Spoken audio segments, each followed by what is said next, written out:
ओम नमो भगवते वासुदेवाय। नमस्कार दोस्तों, आज की इस कहानी में हम आपकी अच्छे लोगों के साथ हमेशा बुरा क्यों होता है।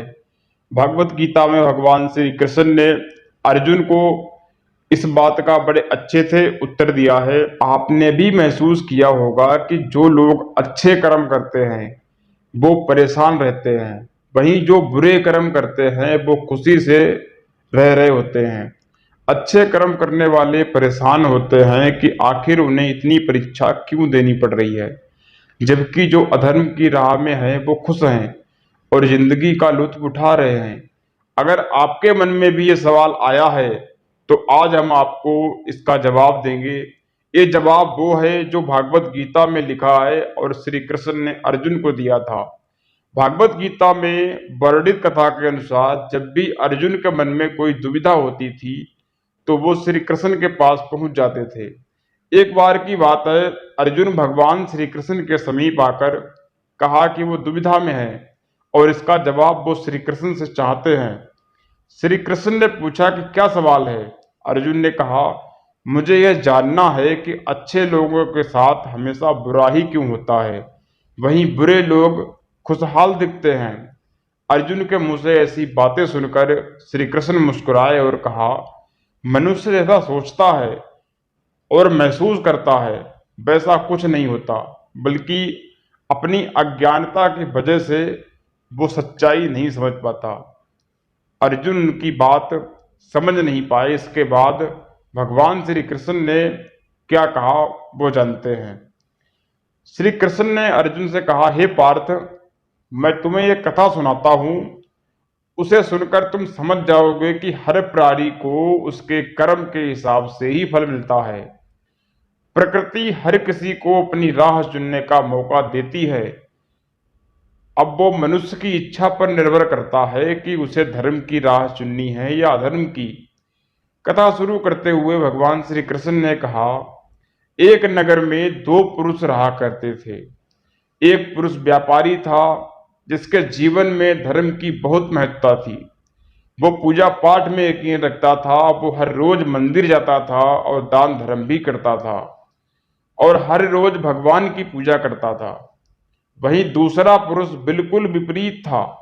वो हर रोज मंदिर तो जाता था लेकिन पूजा करने नहीं, बल्कि मंदिर के बाहर से जूते चप्पल चुराने।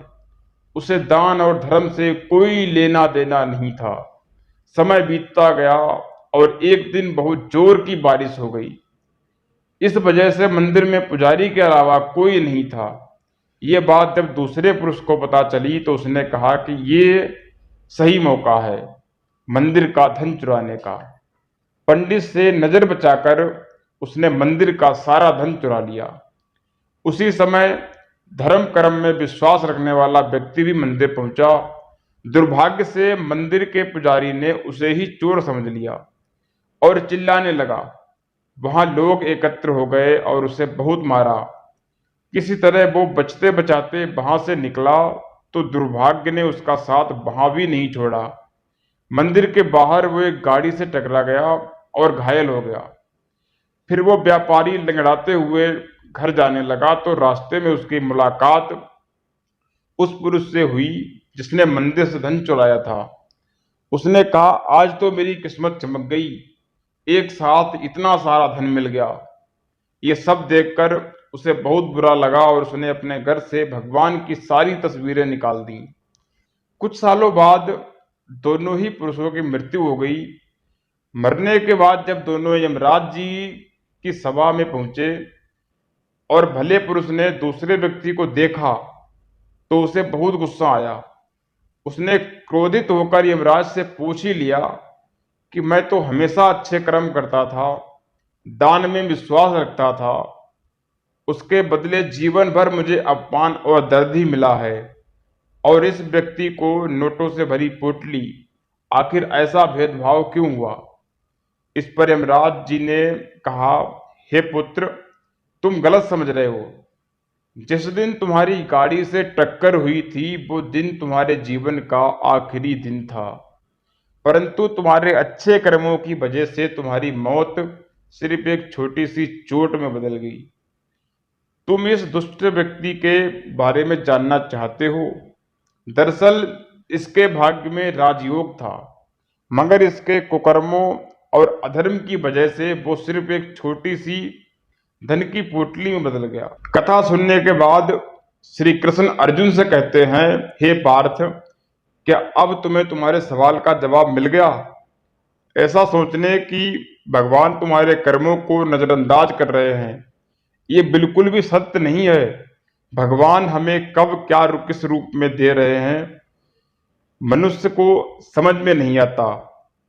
मगर आप अच्छे कर्म करते रहो तो भगवान की कृपा हमेशा बनी रहती है। इसलिए अपने अच्छे कर्मों को बदलना नहीं चाहिए, क्योंकि उसका फल हमें किसी जीवन में मिलता है। इसलिए मनुष्य का फर्ज है कि वो हमेशा अच्छे कर्म करते रहें, क्योंकि श्री कृष्ण ने गीता में भी बताया है कि किसी के द्वारा किया गया कर्म बेकार नहीं जाता, चाहे वो अच्छा हो या बुरा। जय श्री कृष्णा। ओम नमो भगवते वासुदेवाय। दोस्तों, कहानी पसंद आई हो तो वीडियो को लाइक करें, चैनल को सब्सक्राइब करें। आपका तहे दिल से धन्यवाद।